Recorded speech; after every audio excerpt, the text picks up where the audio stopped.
Hello guys, welcome back to Shivam classes. अब हम अपना एक टॉपिक देखने जा रहे हैं, उसका नाम है कैनाल किरण प्रयोग। एक एक्सपेरिमेंट किया गया था जिसको कैनाल किरण प्रयोग कहा गया, कैनाल रे एक्सपेरिमेंट। ये किसने किया था? ये गोल्डस्टीन ने किया था। अब ये प्रयोग क्या था, इससे निष्कर्ष क्या निकला और इसके अंदर जो किरणें थी, जो एनोड किरणें थी, उनके गुण क्या क्या होते हैं, उसके बारे में हम यहाँ पर डिटेल में बात करने वाले हैं। तो चलिए अपना टॉपिक शुरू करते हैं। कैनाल किरण प्रयोग। गोल्डस्टीन ने क्या किया कि एक ट्यूब ली,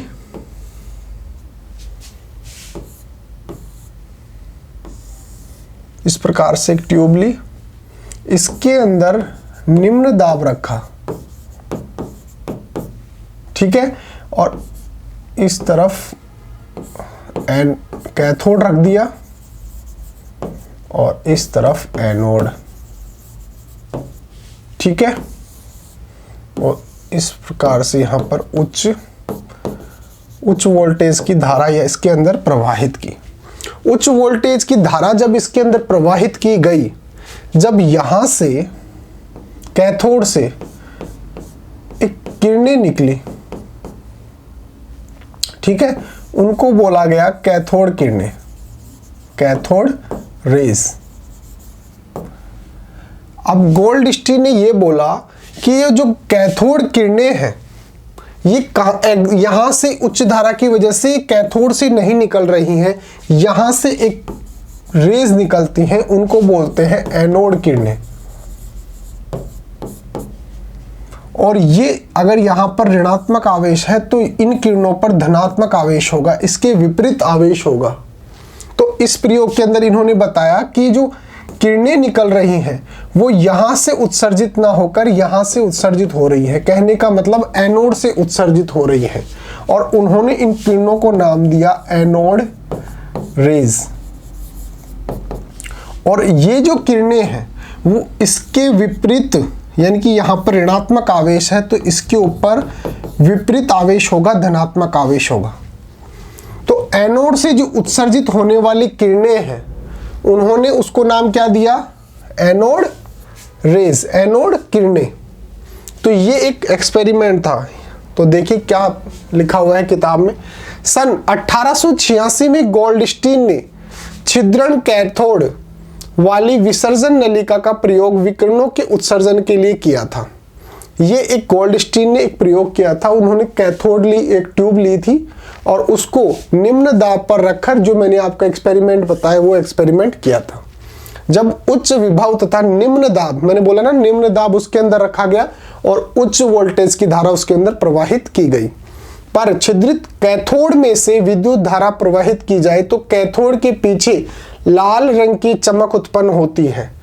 जब गोल्डस्टीन ने इसके लिए एनोड से निकलने वाली किरणों को कारण बताया, उन्होंने जब इसका कारण पूछा गया कि ये कहां से निकली, तो पहले तो ऐसा माना गया कि ये जो है वो कैथोड से उत्सर्जित हो रही है, लेकिन वास्तविकता में वो कैथोड से उत्सर्जित नहीं हो रही है, वो एनोड से निकल रही हैं, जिन्हें एनोड किरण कहा गया। जो किरणें इस प्रयोग के अंदर एनोड से उत्सर्जित हो रही हैं उनको एनोड किरणें या एनोड रेज कहा गया। उन्होंने इन किरणों को कैनाल किरण भी कहा। अब कैनाल किरण क्यों कहा?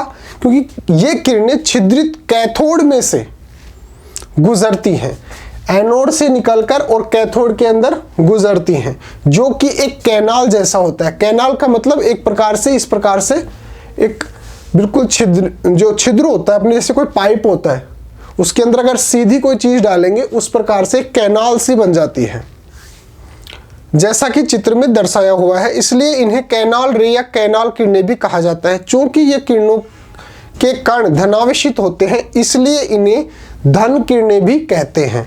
कौन सी किरणें कहते हैं? धन किरणें। ये क्या है? एनोड।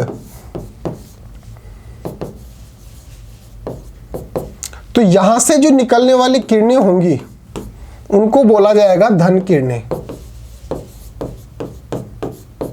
या फिर एनोड रेज, यानी कि एनोड किरणें।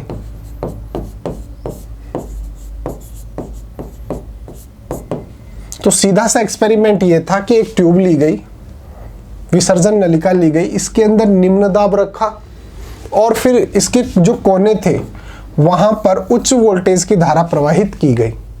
तो ये देखा कि जो पहले तो एक्सपेरिमेंट ये देखा गया था कि ऐसा लगा जैसे कैथोड से जो है वो कुछ चमकदार चीज निकल रही है, जैसे ट्यूबलाइट के अंदर होता है ना, एक सिरे से दूसरे सिरे की तरफ चमकदार चीज चलती हुई दिखाई दी। लेकिन बाद में ये पता चला कि ये यहाँ कैथोड से नहीं निकल रही हैं, बल्कि ये किरणें तो एनोड से निकलकर कैथोड की तरफ जा रही हैं। अब चूंकि कैथोड से निकलने वाली किरणें ऋणात्मक आवेशित होती हैं, इसलिए ये बताया गया कि ये कैथोड जो एनोड से निकलने वाली किरणें हैं ये धनावेशित होती हैं, यानी कि कैथोड के बिल्कुल विपरीत होती हैं।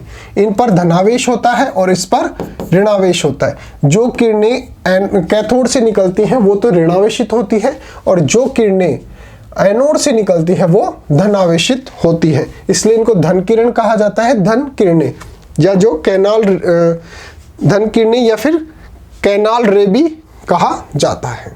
ये देखिए यहाँ पे ये एक्सपेरिमेंट किया था इन्होंने। ये क्या है, ये कैथोड है और ये क्या है, एनोड है। यहाँ पर इसके अंदर क्या रखा गया, इस ट्यूब के अंदर निम्न दाब रखा गया, फिर यहाँ पर उच्च वोल्टेज की धारा इसके अंदर प्रवाहित कर दी गई। तो ये एनोड हो गया और ये कैथोड हो गया। तो इस प्रकार से एनोड से किरणें जो है वो कैथोड की तरफ गुजरती हुई दिखाई दी। तो यहाँ एनोड से जो किरणें निकल रही हैं उन्हीं को कैनाल रे या फिर पॉजिटिव किरणें या फिर धन किरणें कहा जाता है।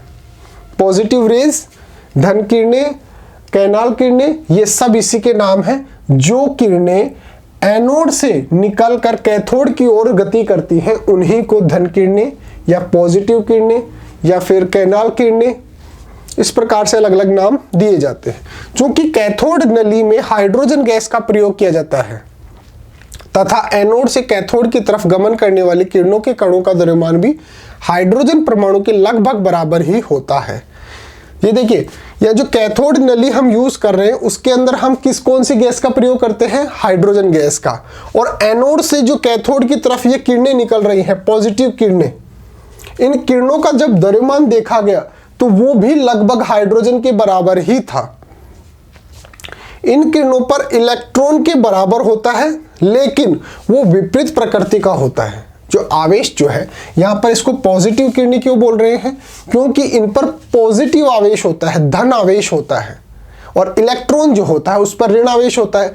तो इसके ऊपर आवेश तो उतना ही होता है जितना इलेक्ट्रॉन पर होता है, लेकिन इलेक्ट्रॉन पर ऋणावेश होता है और इस पर धनावेश होता है। यहां पर जो किरणें हैं वो पॉजिटिव किरणें हैं, कहने का मतलब धन किरणें हैं, उन पर धन आवेश उपस्थित है।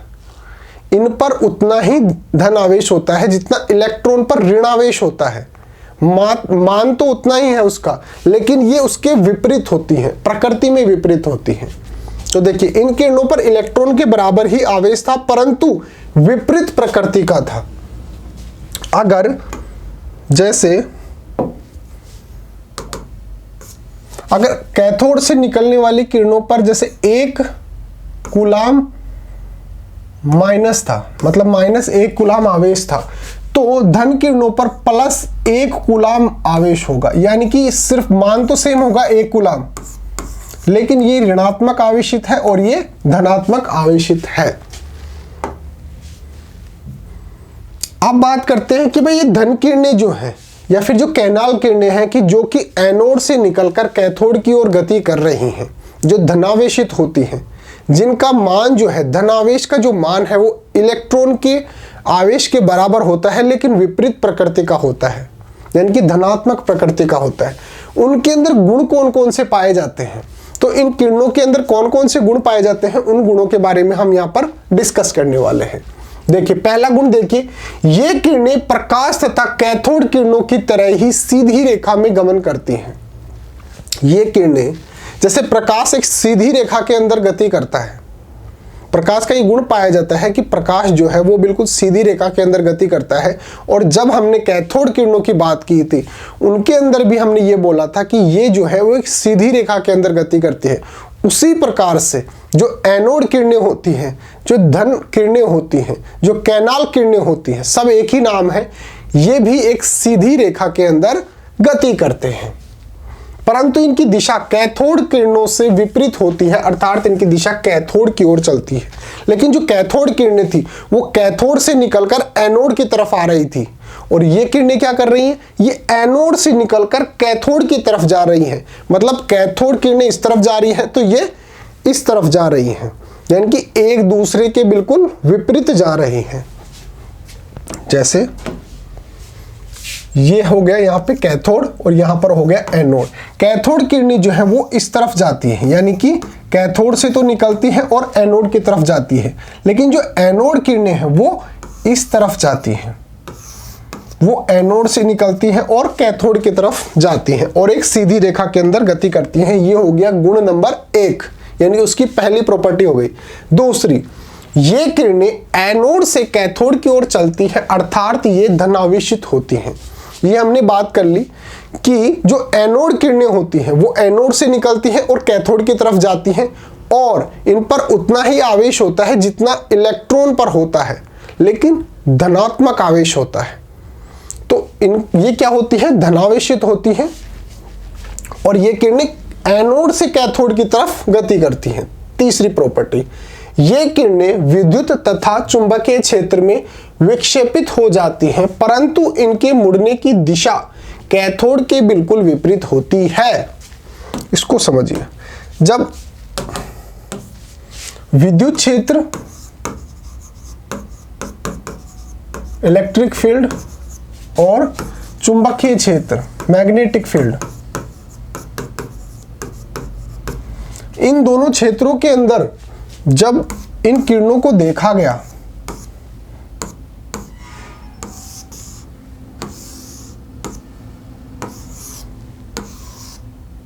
ठीक है, ये तो हो गया अपना कैथोड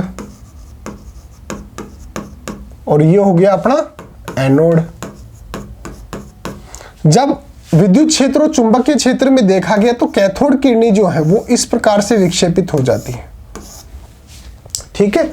लेकिन ये भी विक्षेपित तो होती हैं, जो एनोड किरणें जो है वो जो एनोड से निकलती हैं वो भी विक्षेपित तो होती हैं, लेकिन ये इसके विपरीत दिशा के अंदर होती हैं। यानी कि ये नीचे की तरफ नहीं होंगी, ये ऊपर की तरफ होंगी। ये इस तरफ हो रहे हैं विक्षेपित, तो ये ऊपर की तरफ विक्षेपित हो जाती हैं। तो अगर आपसे पूछा जाए कि क्या एनोड किरणें विद्युत क्षेत्र और चुंबकीय क्षेत्र से विक्षेपित होती है, तो आप बोलेंगे बिल्कुल विक्षेपित होती है, डिफ्लेक्ट होती है। लेकिन ये कैथोड जो किरणें हैं उसके विपरीत दिशा के अंदर विक्षेपित होती हैं। देखिए, इनकी मुड़ने की दिशा कैथोड के विपरीत दिशा में होती है।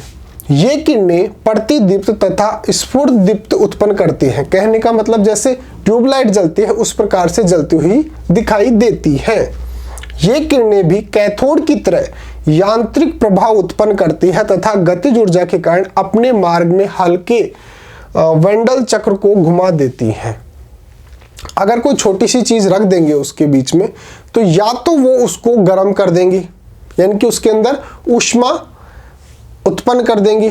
जैसे कोई छोटी सी आप प्लेट रख देंगे, कोई चादर रख देंगे, जैसे कोई पेज हो गया मेटल का, उसको या तो गर्म कर देगी या फिर उसको इस प्रकार से घुमा देगी। तो ये कौन सी ऊर्जा हो गई, ये यांत्रिक ऊर्जा हो गई। तो ये किरणें भी, यानी कि जो एनोड किरणें होती हैं वो कैथोड किरणों की तरह यांत्रिक प्रभाव उत्पन्न करती हैं तथा गतिज ऊर्जा के कारण अपने मार्ग में रखे वेंडल चक्र को घुमा देती हैं। चक्र को इस प्रकार से घुमा देती हैं। इन किरणों का वेग कैथोड किरणों की अपेक्षा कम होती है। यह है सबसे इंपॉर्टेंट चीज। कैथोड किरणें जो होती हैं वो थोड़ी फास्ट वेग से चलती हैं, थोड़ी उनकी वेलोसिटी जो है वो थोड़ी फास्ट होती है, लेकिन एनोड किरणें जो होती हैं वो थोड़ी स्लो होती हैं। देखिए, इन किरणों का वेग कैथोड किरणों की अपेक्षा कम होता है, यानी कि जो एनोड किरणें जो होती हैं उनका वेलोसिटी जो है वो कम होता है, उनका वेग कम होता है, उनकी चाल कम होती है। ये किरणें ऊष्मीय प्रभाव दर्शाती हैं। ऊष्मीय प्रभाव मैंने आपको समझा ही दिया। जैसे अगर इसके मार्ग के अंदर आप कोई मेटल यानी कोई धातु का बना कोई पदार्थ रख देंगे, इस प्रकार से मान लो कोई छोटे बिल्कुल हल्की सी प्लेट रख देंगे, ठीक है, तो ये किरणें जब इससे टकराएंगी तो कुछ देर के बाद ये मेटल जो है, ये धातु जो है, ये गर्म हो जाएगी और इसी को हम क्या बोलेंगे, ऊष्मीय प्रभाव। तो ये किरणें क्या दर्शाती हैं, ऊष्मीय प्रभाव को दर्शाती हैं। ये किरणें भी धातुओं की बहुत पतली पन्नी को भेद कर आर पार जाती है, परंतु इनकी भेदन क्षमता कैथोड की अपेक्षा कम होती है।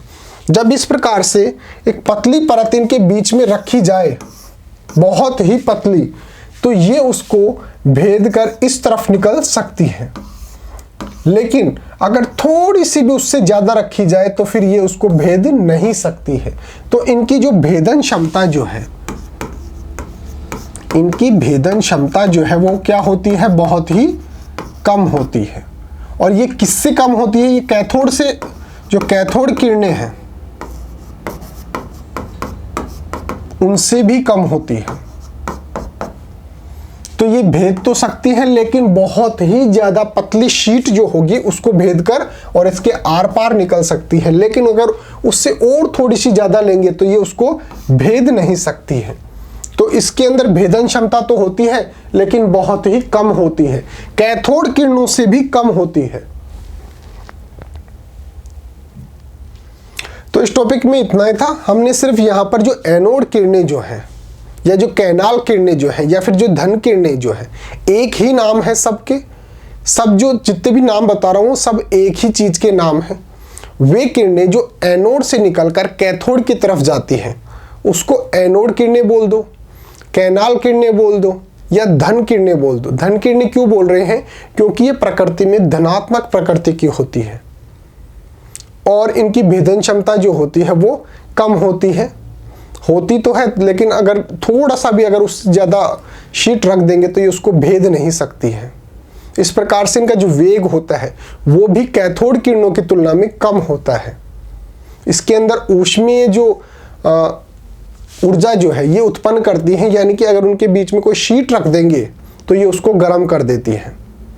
इस प्रकार से हमने यहाँ पर उसके बारे में कंप्लीट स्टडी कर लिया कि भाई इनकी प्रॉपर्टी क्या क्या होती है। फिर भी आपके मन में कोई क्वेरी रह जाती है तो आप कमेंट करके पूछ सकते हैं, आपकी पूरी सहायता की जाएगी। और अगर आपको अपनी क्लास का कंप्लीट स्टडी मटेरियल चाहिए हो, वो भी बिल्कुल फ्री के अंदर, तो अभी प्ले स्टोर से शिवम क्लासेज ऐप डाउनलोड कर लीजिए, या फिर आप हमें व्हाट्सअप भी कर सकते हो। आपको व्हाट्सअप पर भी हम नोट्स भेज देंगे। हमारे व्हाट्सअप नंबर लिख लो,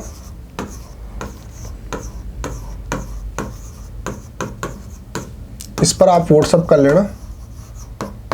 आपको व्हाट्सएप पर भी हम नोट्स भेज देंगे 8696608541। इस पर आप हमारे को व्हाट्सएप कर लेना। Okay guys, thank you so much.